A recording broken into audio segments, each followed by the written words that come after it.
नमस्कार,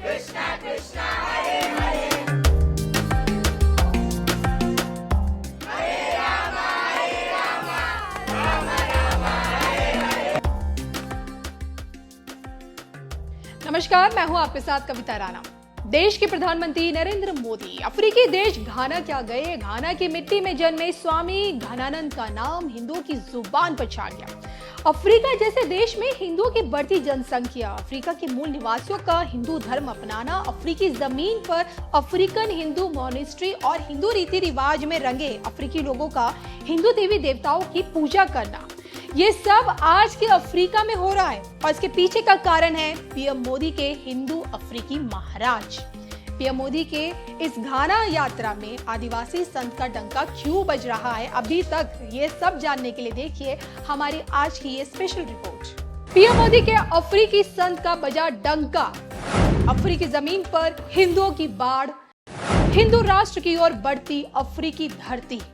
देखिए सिर्फ और सिर्फ धर्म ज्ञान पर।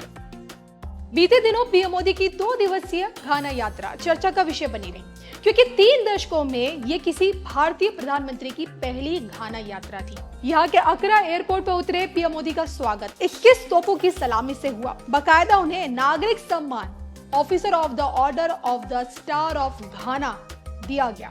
और सोचिए, स्वागत में अफ्रीका के मूल निवासी पीएम मोदी के आगे हरे कृष्णा कृष्णा कृष्णा हरे हरे गाते हुए दिखे।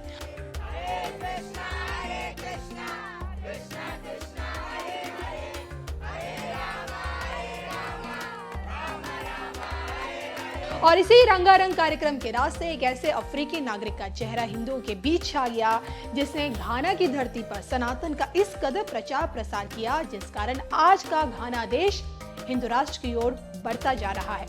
भारत से कोसों मील दूर घाना एक ऐसा देश है जिसकी गिनती अफ्रीकी देशों में होती है, और इसी देश में लगभग 15,000 भारतीय रहते हैं, जिनमें से 3,000 ने घाना की नागरिकता प्राप्त कर ली है।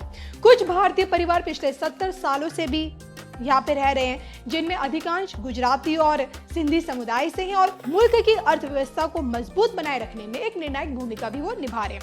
तो घाना की खुद की लगभग सोचिए 32 मिलियन जनसंख्या है, लेकिन क्या आप ये जानते हैं कि इसी जनसंख्या के बीच हिंदुओं की संख्या दिनों दिन बढ़ती जा रही है। आंकड़े ये बताते हैं 2009 में घाना में हिंदुओं की संख्या लगभग 12,500 थी, जो कुल जनसंख्या का 0.05% थी।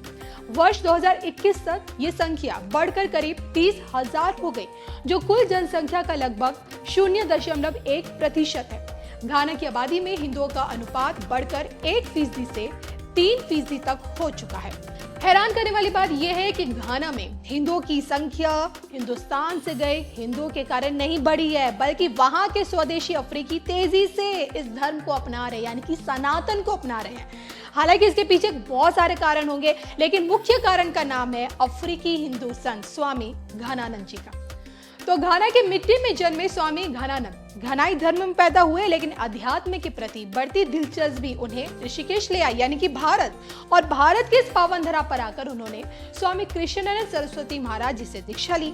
सनातन की सत्यता से वो अवगत हुए। वेदांत, योग, भक्ति के रास्ते लोगों के जीवन में एक सकारात्मक परिवर्तन लाने की उन्होंने ठान ली। फिर क्या था, स्वामी घनानंद ने वापस अपने देश जाकर, यानी कि घाना जाकर अफ्रीकी लोगों के बीच सनातन का प्रचार प्रसार किया। कई मंदिर और मठ बनवाए, लोगों के बीच वेदांत, योग और भक्ति का संदेश दिया। स्वामी घनानंद समूचे घाना के पहले ऐसे स्वदेशी संत बने जिन्होंने अफ्रीकी धरती पर अफ्रीकन हिंदू मॉनेस्ट्री की नींव रखी। और आज सोचिए, उसी हिंदू मॉनेस्ट्री से जुड़कर अफ्रीका के मूल निवासी सनातन को अपनाकर खुद के जीवन को और ज्यादा बेहतर बना रहे। हिंदू मॉनेस्ट्री घाना के शहरी मध्य वर्ग में योग, आयुर्वेद, ध्यान और भारतीय संगीत, भजन का क्रेज, ये सब बढ़ती जा रही है। गौर करने वाली बात यह कि स्वामी घनानंद ने हिंदू धर्म के सिद्धांत जैसे कर्म योग, भक्ति योग, ध्यान को घाना की स्थानीय संस्कृति के साथ जोड़ा, और जिस कारण घाना के मूल निवासियों ने सनातन को अपनाना शुरू कर दिया। और आलम यह है कि आज के डेट में घाना जैसे देश में भव्य हिंदू मंदिर और मठ मौजूद हैं, और यही हिंदू मठ मंदिर स्थानीय घानाई लोगों के लिए पूजा और आध्यात्मिक गतिविधियों का सबसे बड़ा केंद्र बने हुए हैं। तो आपको ये जानकर हैरानी होगी कि घाना की जमीन पर भगवान गणेश, श्री कृष्ण, शिव और अन्य हिंदू देवी देवताओं की पूजा हो रही है।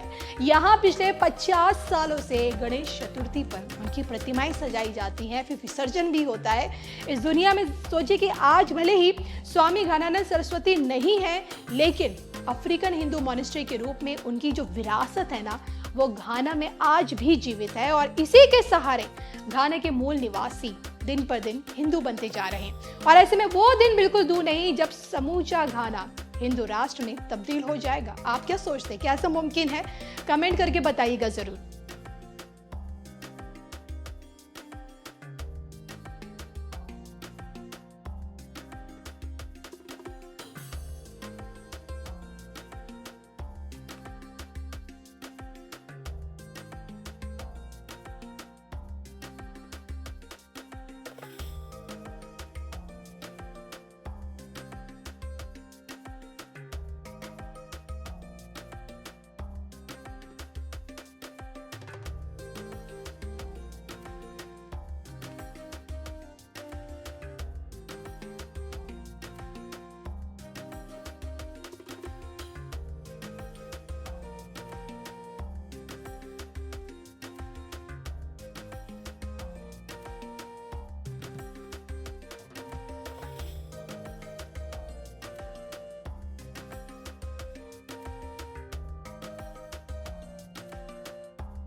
The Right Honorable Speaker,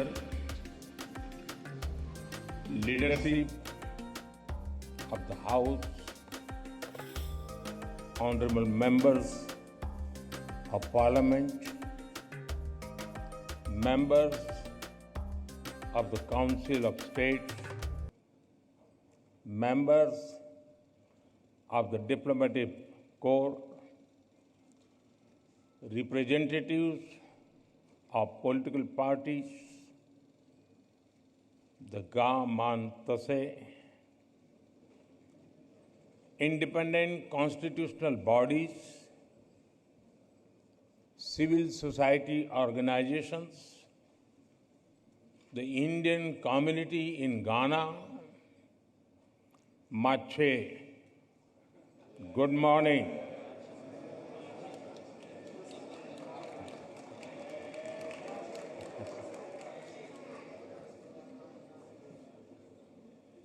I'm deeply honored to address this esteemed House today.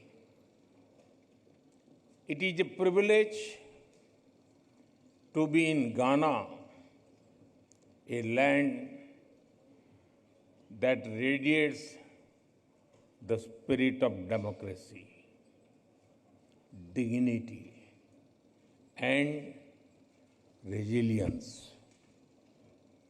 As the representative of the world's largest democracy, I bring with me the goodwill and greetings of 1.4 billion Indians.